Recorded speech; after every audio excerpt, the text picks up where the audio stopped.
Team coverage starting with our Brooke Wagner. She's live near the scene. And Brooke, what can you tell us?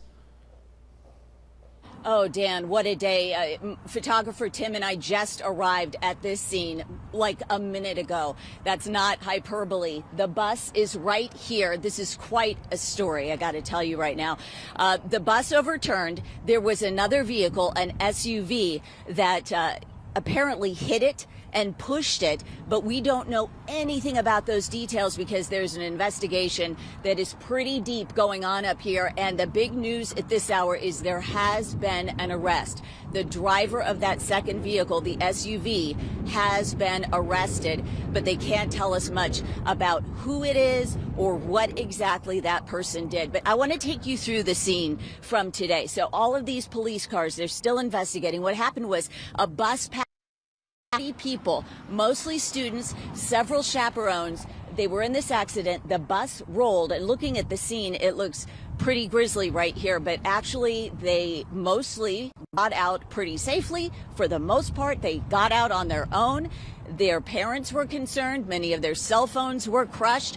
All kinds of law enforcement showed up to help them get out of the bus and seek help at local hospitals. There were only a few who went to the hospital. The rest were taken there in other vehicles, in Marana school buses, by the way, who showed up to give them a ride to be observed and evaluated. But I want to tell you a little bit more about how this happened with the SUV that rolled up with the driver who's been arrested. That is our big piece of breaking news. This is the public information officer from DPS on that. Vehicles collided. The school bus then veered to the left and went into the barrier cable and rolled on its side. So that's how this all went down. This was a bus coming from a Future Business Leaders of America group trip. All of these kids coming from Kingman, way up in the northwestern part of the state. So this was a long trip for them. Their parents are far away, and they're very, very concerned about their kids today.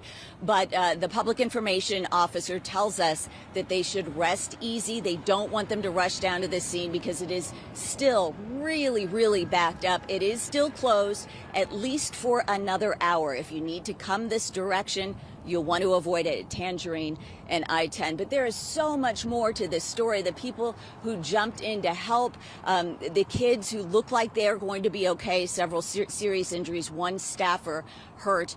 But this could have been so much worse. And we're going to talk a little bit more about that coming up at 6:30. Dan, back to you. All right, thank you.